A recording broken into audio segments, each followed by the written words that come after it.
యవనస్తులు దేనిచేత తమ నడత శుద్ధిపరచుకొందురు? నీ వాక్యమును బట్టి దాన్ని జాగ్రత్తగా చూచుకున్నట్టు చేతనే కదా. కీర్తనలు 119:9. నీ ఎదుట నేను పాపము చేయకున్నట్లు నా హృదయంలో నీ వాక్యము ఉంచుకొని ఉన్నాను. కీర్తనలు 119:11. దేవుని వాక్యమే ఒక వ్యక్తి యొక్క నడతను బాగు చేస్తుంది. మనం ఎప్పుడైతే దేవుని వాక్యాన్ని మన హృదయంలో ఉంచుకుంటామో అప్పుడే మనం ఏ విధమైన పాపమునకు చోటు ఇవ్వకుండా పరిశుద్ధముగా జీవించగలము. దేవుని వాక్యమే మనల్ని శుద్ధి చేసి పరిశుద్ధులుగా కొనసాగే విధముగా చేస్తుంది. ప్రభువైన యేసుక్రీస్తు సెలవిచ్చిన ఓ చక్కని మాట, నేను మీతో చెప్పిన మాటను బట్టి మీరిప్పుడు పవిత్రులై ఉన్నారు. యోహాను సువార్త 15:3. కలుషితమైన విషపూరితమైన మన జీవితాలను పరిశుద్ధపరిచినది దేవుని వాక్యమే. అట్టి విలువైన దేవుని వాక్యాన్ని నిర్లక్ష్యం చేయకుండా ప్రతిరోజు తగిన సమయాన్ని కేటాయించి ధ్యానించే వారంగా ఉండాలి.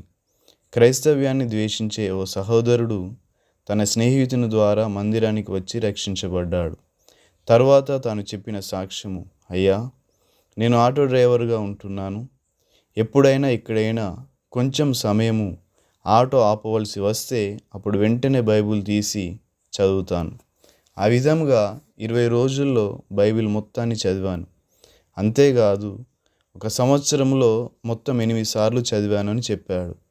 ఒకప్పుడు క్రీస్తును, క్రైస్తవ్యాన్ని ద్వేషించిన వ్యక్తి మార్పు చెందిన తర్వాత వాక్యానికి విలువ ఇచ్చాడు. దేవుని వాక్యమే తనను పరిశుద్ధపరిచి తన జీవితాన్ని బాగు చేసిందని గుర్తించాడు. కాబట్టి వాక్యానికి విలువ ఇవ్వగలిగాడు. ప్రభువు దయాళుడని మీరు రుచి చూచి ఉన్న ఎడల క్రొత్తగా జన్మించిన శిశువులను పోలిన వారై నిర్మలమైన వాక్యమును పాల వలన రక్షణ విషయంలో ఎదుగు నిమిత్తము ఆ పాలను అపేక్షించుడి. క్రొత్తగా జన్మించిన శిశువు ఏ విధముగా అయితే పాల కోసం ఏడుస్తాడో అదే విధముగా ఆత్మీయంగా జన్మించిన వ్యక్తి దేవుని వాక్యం కోసం తపిస్తాడు. ఒక దైవ సేవకుడు అతి చిన్న వయసులో రక్షించబడ్డాడు.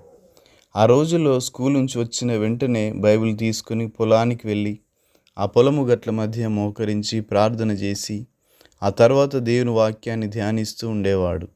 ఆయన అల్లరి గురించి తెలిసిన వారు ఆయనలో వచ్చిన మార్పును చూసి, ఒకప్పుడు ఈ అబ్బాయి చాలా అల్లరి చిల్లరిగా తిరిగేవాడు, ఇప్పుడేమిటి బైబిల్ పట్టుకుని చాలా చక్కగా ప్రవర్తిస్తున్నాడు, ఏమైంది ఈ అబ్బాయికి అని చాలా ఆశ్చర్యపడేవారు.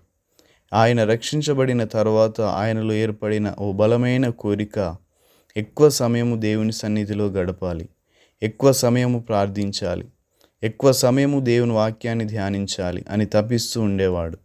కాలేజీకి వెళ్ళే రోజుల్లో కూడా దినమునకు కనీసం 3 గంటలు ప్రార్థిస్తూ వాక్యము చదువుతూ దేవుని సన్నిధిలో గడిపేవాడు.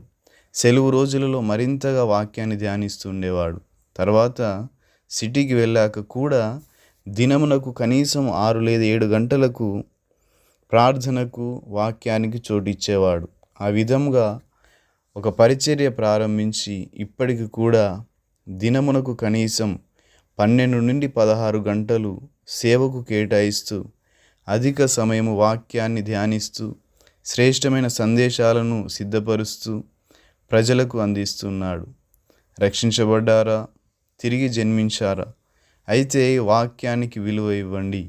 దేవుని వాక్యమే మనలను పాపము జోలికి వెళ్ళకుండా కాపాడుతుంది. Thank you.